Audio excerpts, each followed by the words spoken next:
guys, what's up everyone? It's time for a new review, and this time it is one more phone made by Kingzone, the company that I got to hate recently, and some of you probably as well, thanks to their constant lies about battery capacity and many more mistakes that actually rendered their most recent devices quite unusable despite their potential to be great devices. So the latest creation of them is the Kingzone N5, and I checked it out for you guys. Unboxing the Kingzone N5 isn't about changes, obviously, since, well, they didn't change too much. The packaging basically is the same as with all their previous devices, but it's well designed though. Inside one finds the typical stuff you get with pretty much every Kingzone device, and that's one micro USB cable, one cheap headset, one wall charger. We also have one screen protector, a quick start guide, and a plastic bumper to protect the phone's rear. Kingzone got some great designers on board, since even Kingzone haters will admit that their devices look pretty good. They always try to develop unique designs and even manage to offer a good build quality, with the only exception so far being the Kingzone Z1. For the N5 they decided to go for a very thick metal frame around the device's sides, which makes the phone pretty sturdy despite its low thickness of only 7mm. Yep, Kingzone claims 6.3mm, but that's not exactly true actually. If you take the camera into account, you get even more, since the phone is about 1cm thick then. Besides the metal frame, the remaining parts of the phone also look quite nice. There are some very unique design elements, like a dual-toned front, which you can see here. We have one part of the front that is the actual device's color, which is white or pink or blue or black, depending on the version you get.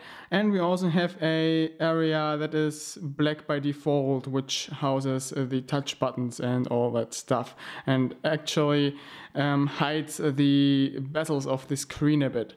So that's actually looking really nice, and we also have a round phone receiver here on the front, and also a round media speaker on the rear. So those are a few design elements that are pretty unusual. The rear is made from some matte polycarbonate that actually feels very smooth and doesn't attract much fingerprints or dirt. The phone I have in front of me, as I said, is the white version, and usually you get a lot of problems with white devices in terms of dirt and stuff. That really isn't the case here.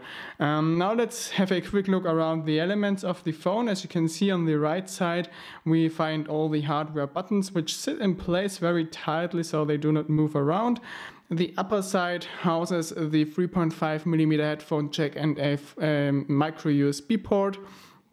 On the lower side we find the voice microphone, and on the front we find some sensors, the front camera, a status LED, and of course the phone receiver I showed you before. Below the screen the touch buttons, which are not back illuminated, but at least got some reflective coating so you still can see them pretty well. And we also can have a look below the cover, and here we find one normal sized SIM slot, one micro SIM slot, one micro SD slot, and the removable battery, as well as the media speaker of the phone, which looks pretty unusual, but more about that later. 5 inches got a rare thing these days, and this is where Kingzone tries to fill a gap. The 5-inch panel of the Kingzone N5 operates at 720p resolution, and apparently is the same panel as the one that has been used on the Kingzone N3 and Kingzone N3 Plus already, since it does look exactly the same in terms of colors, contrast, and even brightness, where it doesn't perform bad at all in my opinion. It's the other stuff I haven't been satisfied with though, and the touchscreen, for example. This one doesn't have a very smooth surface, which is something I don't like much, since it doesn't feel good when scrolling around with the finger. There also is a very noticeable input lag, as you can see here, which is very close to be annoying. Another thing I dislike is the clouding effect my phone has. It seems like there has been put a little too much pressure on the panel when they build it inside the device, as you can see here. I don't know if this is the case with every device or just with mine anyway, it doesn't leave a very good impression about Kingzone's quality control. The Kingzone N5 is another device based on the MediaTek MT6735P SoC, and to be honest with you, I don't really get why every phone maker uses that SoC recently. The MT6735 wouldn't be much more expensive yet offer a much better performance. Well, the MT6735P still is enough for the basics, at least if the operating system is optimized properly, but exactly this is a big problem of the Kingzone N5 since it lacks optimization. The UI often feels like chewing gum and there are lags plus apps take pretty long to load. I think those issues aren't only related to the non-optimized operating system but also to the memory that has been used. Especially the RAM is very slow with a bandwidth of just 1.2 GB per second, which is significantly below average in my opinion. Another thing I stumbled upon actually is a lie. Kingzone advertises the N5 to come with an e-compass, but that's actually not true. They manipulated the software to show an e-compass inside benchmark apps, but in reality there is no such sensor. And it still doesn't stop there. Another negative thing I noticed is that they didn't fix the stage fright security hole of which Android was hit by not so long ago. And many manufacturers meanwhile fixed the stage fright hole, but Kingzone actually did nothing, as you can see here. And so the Android 5.1 running on the N5 is vulnerable to almost all stage fright exploits, and that really is a pity. Now, after all those letdowns so far, I was surprised that the Kingzone N5 doesn't have any issues when it comes to reception quality, and it really applies to Wi-Fi, mobile networks, Bluetooth and even GPS. In my GPS test using GPS Toolbox, you can see here, I got a fix for 12 satellites with an accuracy of 4 meters within just a couple of seconds, and that without GLONASS, which isn't supported by the MT6735P SoC. In real life, the GPS works fine as well, doing navigation and tracking. Audio quality then is where the Kingzone N5 unfortunately let me down again. Well, the phone receiver's quite okay, it just sounds a little flat and could be louder, but that's nothing I'd complain about on a $130 device. It's the internal media speaker here on the rear I have to complain about those, since Kingzone advertised it to be a special hi-fi speaker box, and while the speaker indeed looks rather promising, it doesn't sound nearly as good as it looks. It sounds awful, to be exact.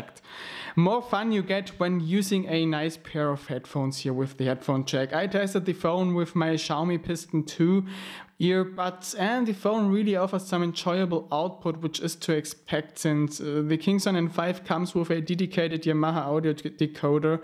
Unfortunately, it again isn't perfect since the Kingzone N3 and N3 Plus had a noticeable background noise, and this phone, the N5, has it again.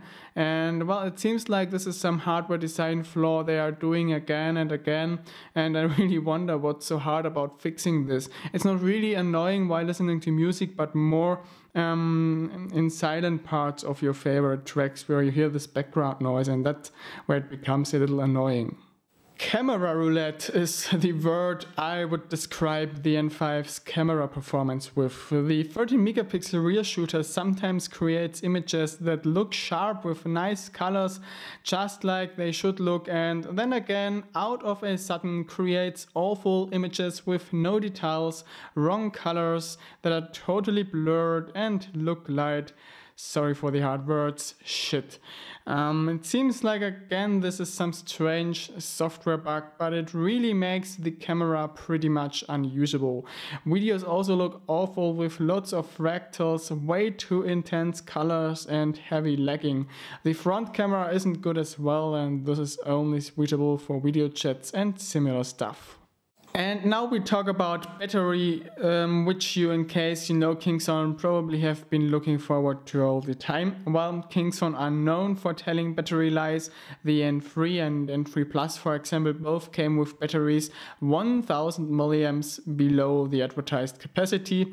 Instead of 2800 milliamps, they only had 1800 milliamps to offer. Well, to cut a long story short, Kingzone haven't changed. They again do not tell the truth and advertise the N5 to come with a 2600 milliamps battery, which in reality only offers 2100 milliamps. That's way too much difference to be explained with normal tolerance or inaccuracy of the gauge. Well, at least the battery life doesn't suffer too much since the chipset is very power efficient. The N5 still reaches about 6 hours of screen on time, as you can see here, which isn't bad and usually enough to get through the day with a single charge. Anyway, with a real 2600 milliamps battery, much more would have been possible.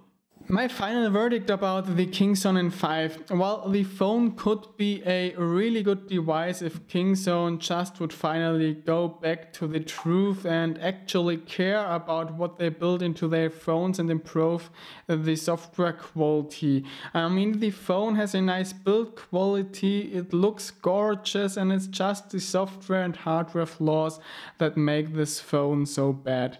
For now, the Kingzone N5 unfortunately isn't anything worth a purchase, especially not since Kingzone still haven't learned anything and continue their dirty battery games. So that's all for now from my side. I hope you enjoyed the review. If there are any questions left, make sure to drop a comment, and if you like what we are doing at Gizchina Germany, make sure to subscribe to our channel and also check us out at Facebook, Google+, and Twitter.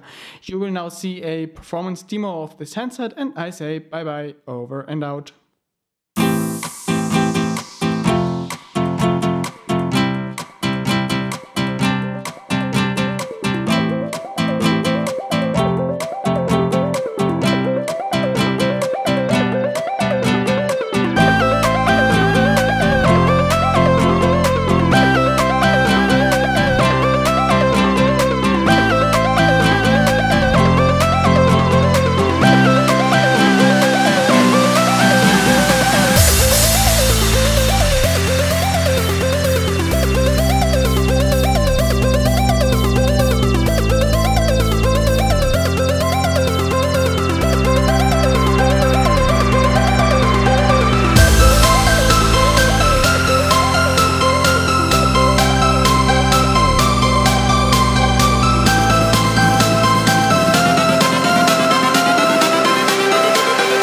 Everything changes.